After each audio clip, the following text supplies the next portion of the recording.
Hi, John. It's good to be here. I'm Keith Meier, President of International at Assurant.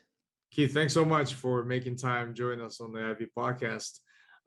Before we dive in and talk further about Assurant and your area of responsibility or falls under your purview, give us a thumbnail version of your career to date. All right, so I'll try and do a thumbnail version. It's been an interesting journey. Maybe I'll start with joining Assurant about 23 years ago, which is hard for me to believe. Assurant was a client of mine in Miami, where I think you're located as well, John, right? Yeah. And so Assurant was a client of mine, but I actually joined the company in Southern California, and so was in Southern California for about 8 months, living out of a hotel with the idea to relocate that business back somewhere east. We ended up doing that. I moved back to Tampa, Florida, and then we had a good run in Tampa, and then I was asked to move to Atlanta after that, and I've kind of settled in and had some roots and had the family kind of expand now that I've been in Atlanta for probably about the last 17 years or so. Well, that's super exciting, and it's interesting how that relationship evolved. First being the kind of the client relationship, and then you joining the organization, and now leading one of the largest divisions of the overall organization. That's super exciting. So you now in charge of the international business of Assurance. Give us an overview of what falls under your purview, and then I would like to spend a little bit more time in terms of some of the strategies that you implement to lead this division. Yeah, sure. So for international, I guess that's probably the easiest job I've had to explain is I'm just responsible for anything outside of the U.S. So that makes it pretty easy. I think the interesting thing about the journey that I talked about from a location perspective was also the variety of positions that I've had that, I've started with finance and operations, sales and marketing, running a couple of different businesses in the US for Assurant, doing mergers and acquisitions and global strategy. And I didn't predict it, but that kind of led me into then running international for Assurant for the last 5 years or so. And so as part of that, maybe I'll just explain a little bit about Assurant. So Assurant is a Fortune 500 company that really supports and protects if you think about the large purchases consumers make, so protecting homes, cars, consumer electronics, appliances, mobile phones as well. So we're kind of the company that works with all these global leading brands that you may not know, but we're kind of the company behind the scenes of all the brands in those categories that when we look to support and protect those purchases. Well, that's very interesting, and for the listeners, some of the background story, I guess. Also, I've spent some time at Assurant many years ago down in the Miami office where we were building a claims processing system. So that's my close kind of relationship with Assurant. That's why this episode is. I was very excited about this. Keith, so you've been with Assurant for quite some time. You've seen the industry evolve in all different directions, different cycles. Obviously, you also get a lot of exposure into the international markets and industries. Tell us a little bit more about the trends that are really exciting to you these days, whether from your industry perspective or something in general. What are you researching? And, in a sense, what is on Keith's the next big thing radar? Yeah, well, at Assurant, we spend a lot of time paying attention to, both trends in the US and globally. So for international, I'm responsible for 20 countries where we have substantial presence. And so I think it actually gives us a great advantage, John, when you think about, how to respond and how to innovate in markets that's never an easy thing to do, is just to say, why don't you just go innovate on a new trend? Well, it's easy to say, very hard to do. But I think a couple advantages we have are, one is we work with all these leading global brands around the world where we're able to talk to them about the strategies that they're developing, how they're responding to trends. So we get insights to all the leading companies that we work with. And then two, a big believer of why I'm so passionate about international and having a global company is, there's different things going on in every country. They're at different stages, different life cycles of these trends. And so what, could be new in one country could be, something that hasn't even been introduced yet in another. So by having really good communication across the different countries, you can also bring something with a little twist to make it local. You can bring something from one country, make a small adjustment to it, and it's the next big thing in that other country. So we have, access to this type of information that I think helps us quite a bit. And then we spend a lot of time also doing research, developing insights. And I think that all brings it together. Maybe a couple examples in terms of some trends that are pretty relevant to us right now. One is environmental, social, and governance. ESG is a big thing going on where that, more and more people investing in companies want to pay attention to, the things that a company stands for. And then there's also another trend, 5G is coming in the mobile industry, and that's a big part of our business. So one way that kind of we take those two trends and brought them together is we really have been growing our mobile device trade-in business. So, there's a cycle going on where everyone's going to be upgrading their phones to 5G. We're one of the leaders in managing all the trade-in process, whether it's technology, whether it's reselling the devices, recycling devices. So you can see how we also are making a big difference on the environment, because instead of phones going into landfills and things like that, we're recycling them, repurposing them. And I think it's creating value for other consumers, but it's also great for the environment. And this is just a growing trend as consumers are switching to 5G. So I think that's an example of how we take these trends and really work our strategy around those. You've briefly mentioned something around innovation and the need to continuously innovate and improve not only your products and services, but even the internal processes as well. The strategies to build and foster the culture of innovation is a fascinating topic, and I can't help but ask some of the maybe practical recommendations or strategies that really help you succeed in that space in terms of really fostering the culture of innovation, that continuous experimentation, especially for a company of that size. I would imagine it takes a special approach, special strategy. So talk to us a little bit from that perspective. Yeah, I think innovation is something that's almost you have to embed in your culture. I think a good way to think about it is, we want to be the one that's disrupting status quo, not getting disrupted. And when I think back about the history of Assurant, I think about we went public in 2004, John, and the majority of our business was in product lines and categories that are probably less than 10% of our business today.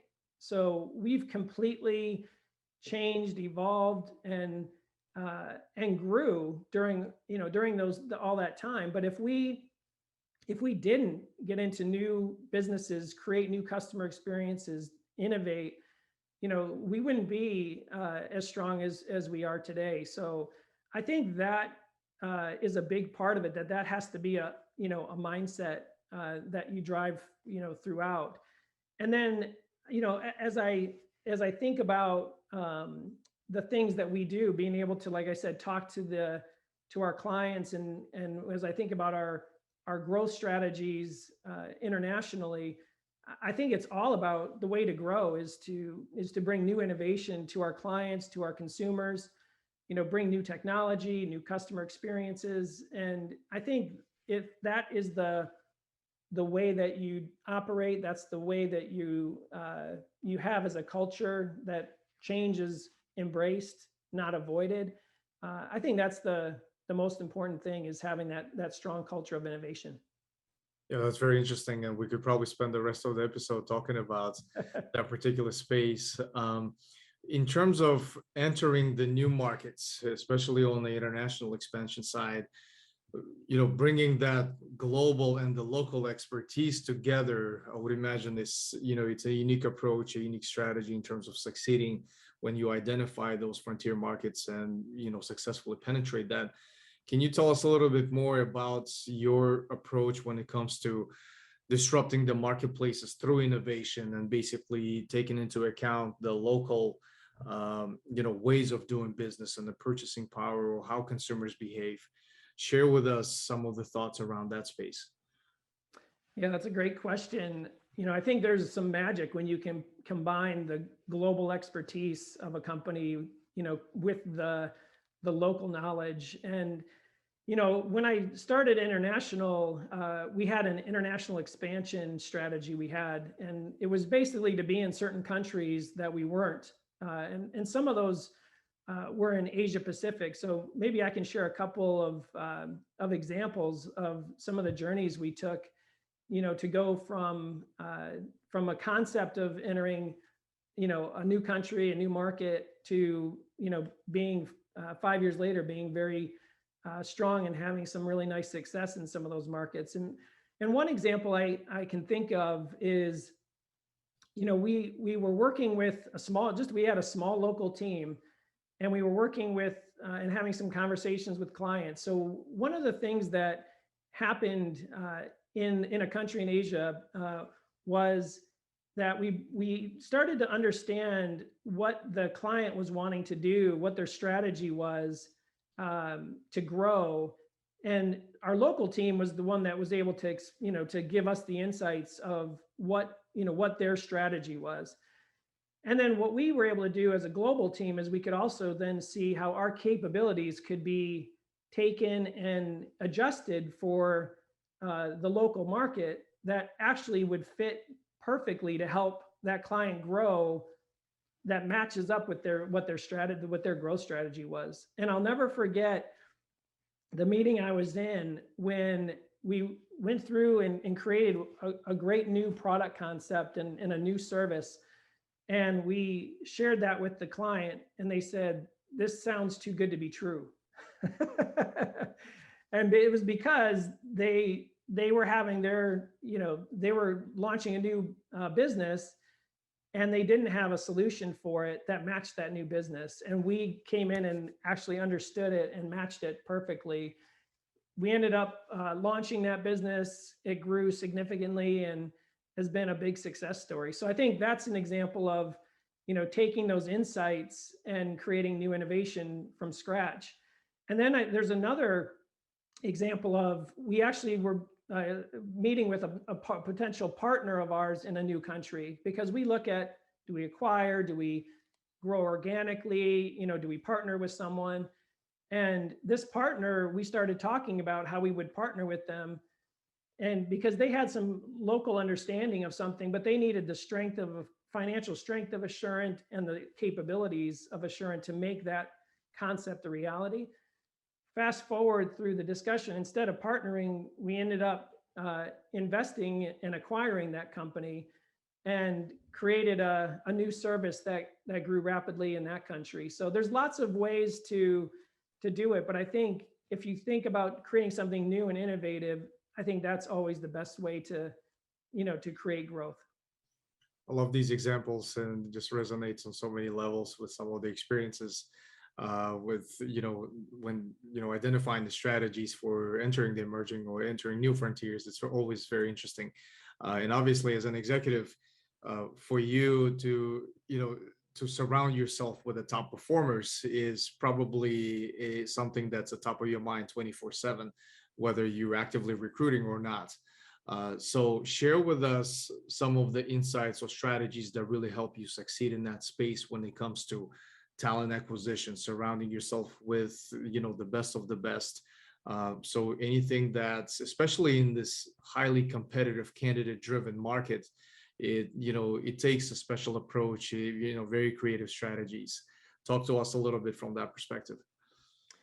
Well, now you're speaking my language, John. This is probably my favorite topic of any, and that's what I always share with our people in any forum is our people, talent, and culture are by far my number one priority. And a lot of people say, of course, that's obvious, but I think the big difference is, do leaders really spend the time, a large portion of their time focused on that? And I've learned over the years that you can have a great strategy, and if you don't have the best team, you're not going to succeed. You can have a mediocre strategy, but if you have the best team, you're going to succeed. So when you have both a really good strategy and a great team, like I think we do, then I think it's something really, really special. And maybe I can share some of the things that we do, and maybe I'll give a certain call out to someone that really has worked closely with me. His name is Subhashish. He's my human resources business partner. We call it the People Organization. But we actually created a dynamic where, I would actually get profiles of all of our best people, all of our top people, when I would go to a country. And so it would actually be my reading on the plane to go there before I went. And so what I would do is we talked about what would be included in that information. And one of the important things is also what matters to people, what makes them tick, what inspires them. And for us, we need to understand that. And so when I meet with our teams around the world, a big part of what we do is talk about the talent. And I make sure I'm meeting the talent personally. I'm also making sure that I understand, for the ones that are really making the difference, how do we show them all the love? And it may mean different things to different people. Some want a new challenge, some want more compensation, some want, different things, but understanding what motivates them.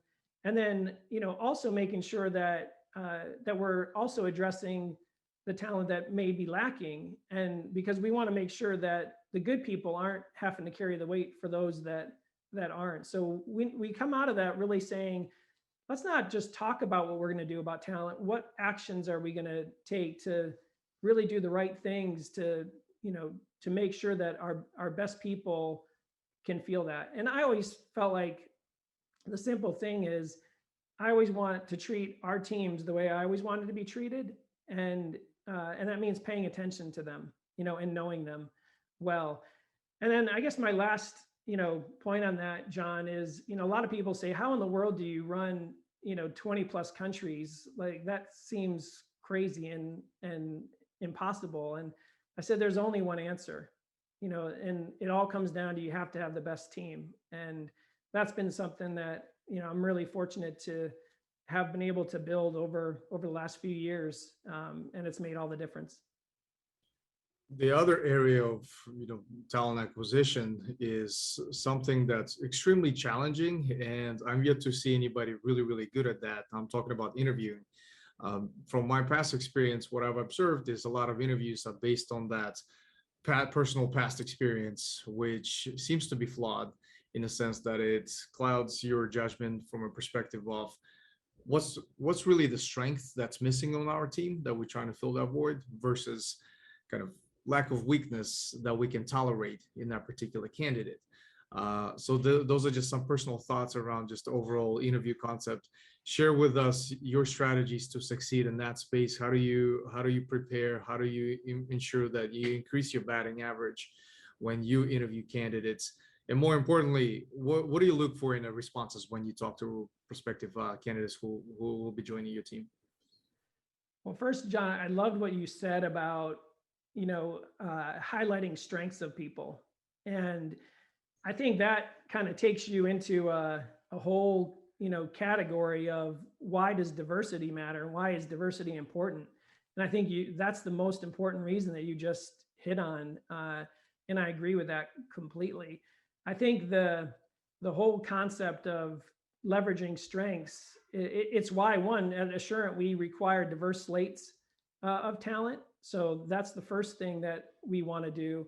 We also, I also, when I'm interviewing, I want to make sure there's others that are getting to meet those people as well, so we can, share observations, compare notes.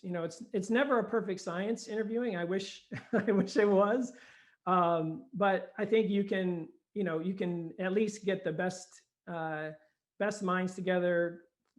Understanding the diverse backgrounds, and back to your point, in looking for the strengths in people. So you mentioned what are things that I look for and what do we look for?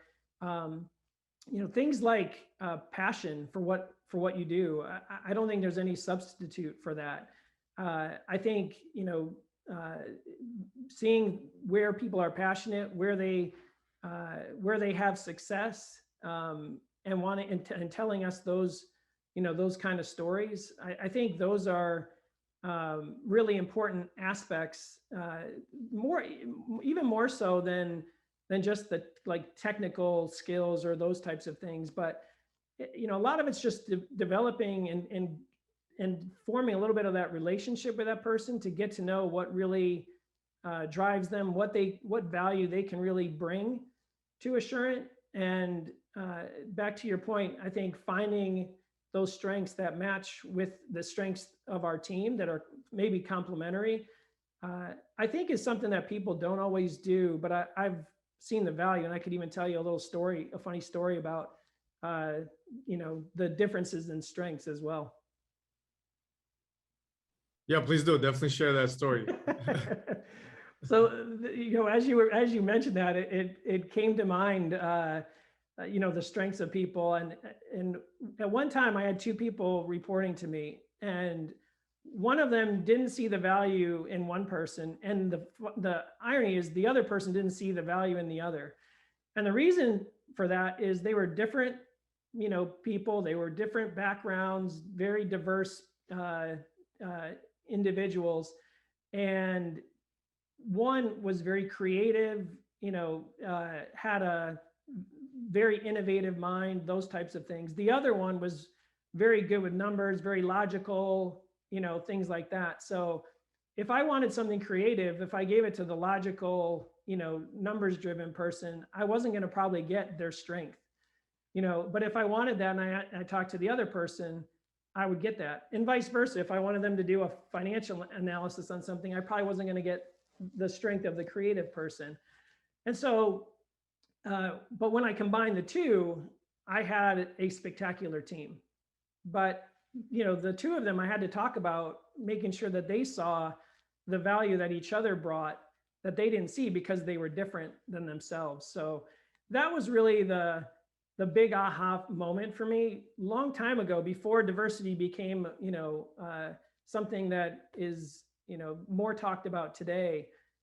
But I think that was the beginning for me of why it was important from a business perspective, not just because it was the right thing to do and those types of things, but it's good for the company, and it's good, socially to do as well. So that's where I try to communicate that to our teams, that, having a diverse team with strong complementary skills is a powerful thing. I love that story. It's it definitely resonates on so many levels where you have the conflict of interest, but at the same time, could be a combination of a high performing team as well. So that's very interesting.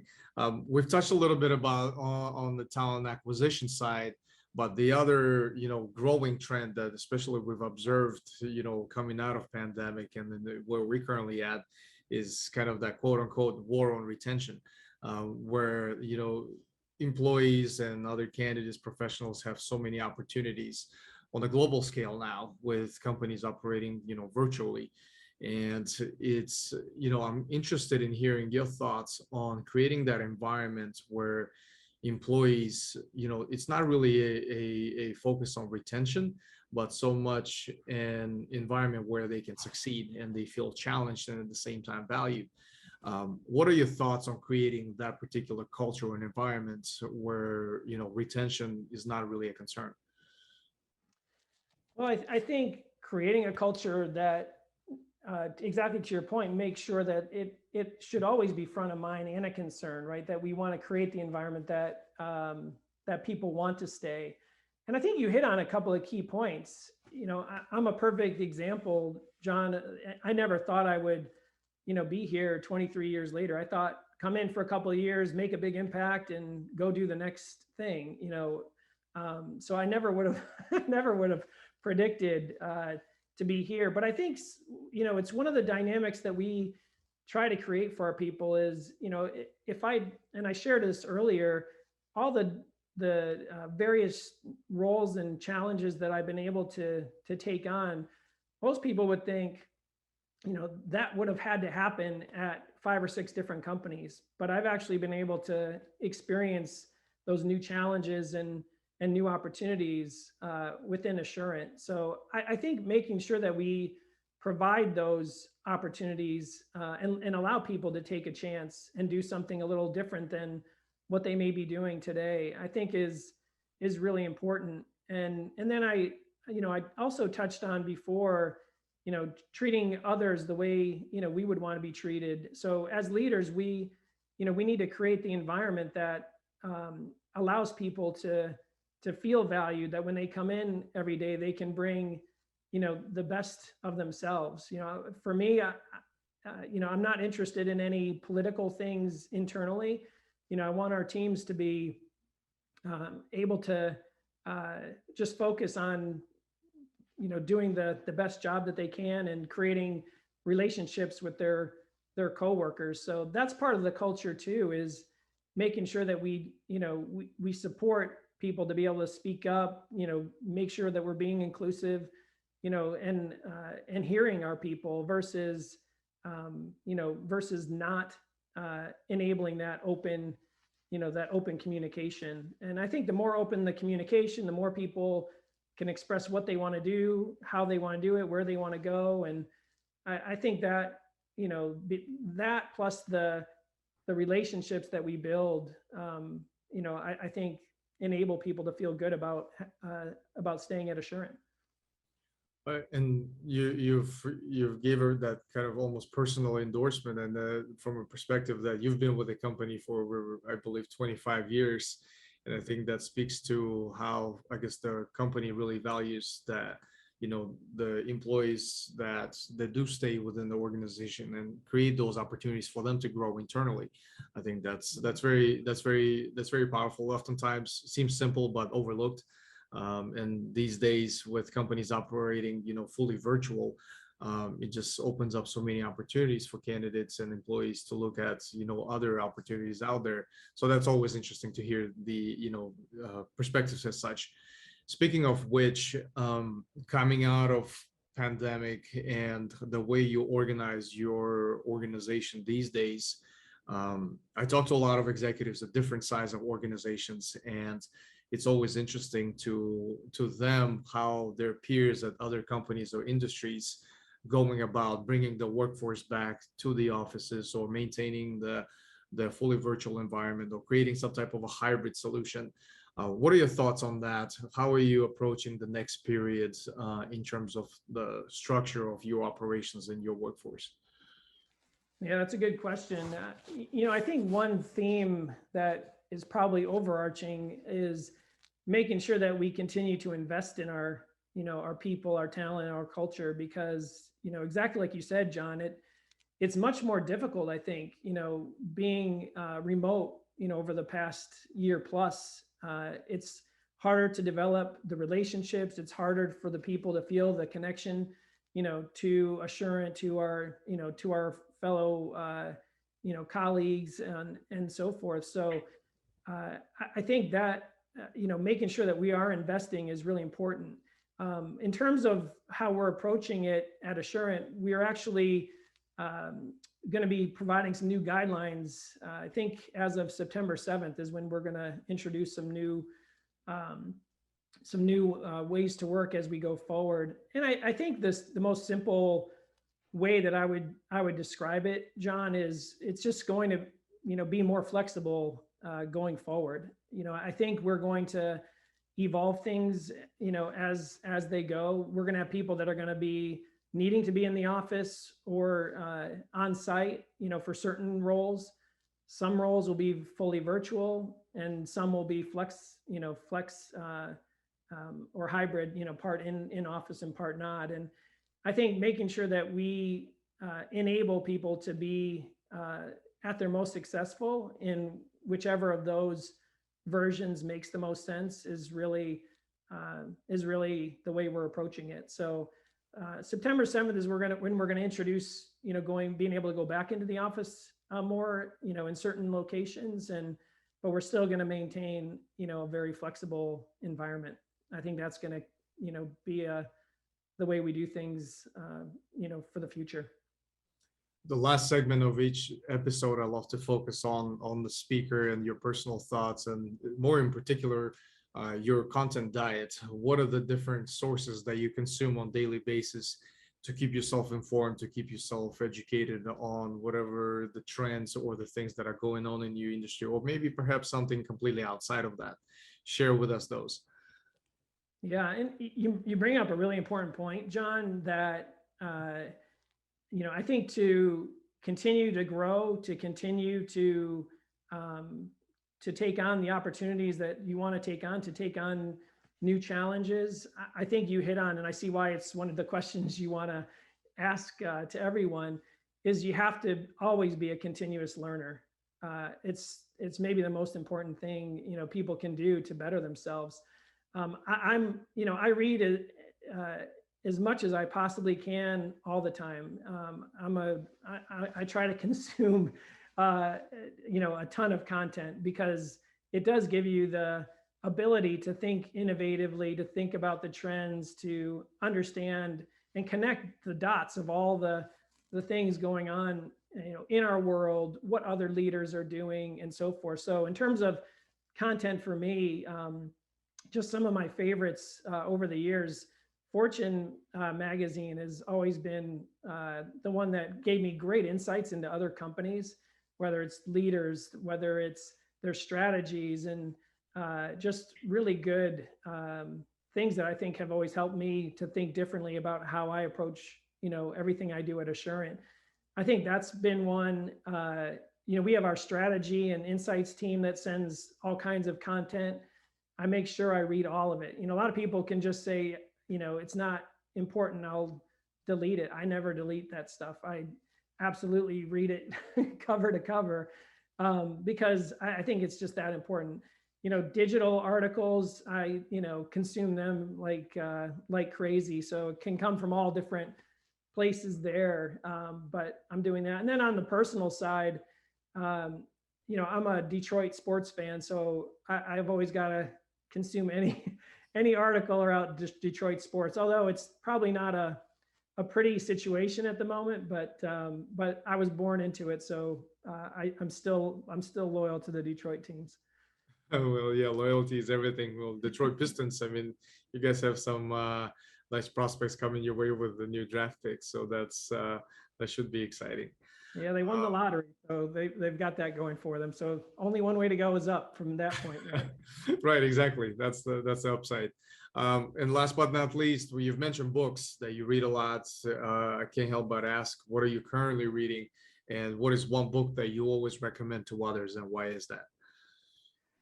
Well, that's a good one, because I probably don't read as many books as I do all the other things that I mentioned. But if I think about it, it's funny. The last couple of books I actually read were friends who one published a book, so I read his, and then someone else who was getting ready to publish a book out of Australia, they sent me a draft to read. Well, I would love to join those ranks, because we just recently, my book just came out finally in hardcover, so I would love to get you a copy of that and get your thoughts on that. I would love to read it, John. And congratulations on that, by the way. That's a tremendous accomplishment. I appreciate it. And then, in terms of other books, I love, history of leaders like Abe Lincoln. I read recently, just to see, you think that he was all perfect, but, back to the talent that he was always trying to achieve, getting the right people around him, it was a big struggle for him to get the right people around him. So I think those kind of things can inform us, both from history as well as, that can apply to our business. And then the last thing I guess is that comes to mind is my son and I were talking one time, and he's a great kid, and but he's also a teenager now. So I one of the things that I told him to read was How to Win Friends and Influence People. So it's a classic that he could use from on the personal and the future for himself. So that's kind of a good classic, I think, that would be a good example for some people. For sure, great recommendation. And you've mentioned reading the history and biographies of folks. And one book that I would love to add to that is called The Outsiders by William Thorndyke. I believe if I'm saying his last name correctly, but it's a book where they study the kind of the life and the strategies of 8 extremely unconventional CEOs. And how they basically succeed in unprecedented times. So it's just my little contribution to what we were just talking about. And for our listeners, we'll make those recommendations available in the show notes. Keith, what I love doing with all of my guests is do a follow-up recording in about a year, where we revisit the conversation from a year ago and basically take a listen to everything we've talked about and see if everything still makes sense, still applies. So I definitely would love to do that with you as well. And can't thank you enough for your time today, which is extremely valuable. So on behalf of all listeners, I want to thank you for taking the time to share a lot of the strategies. You've been very generous with the information that you shared. So thank you so much for that. It's been a pleasure, John. Thanks for having me on.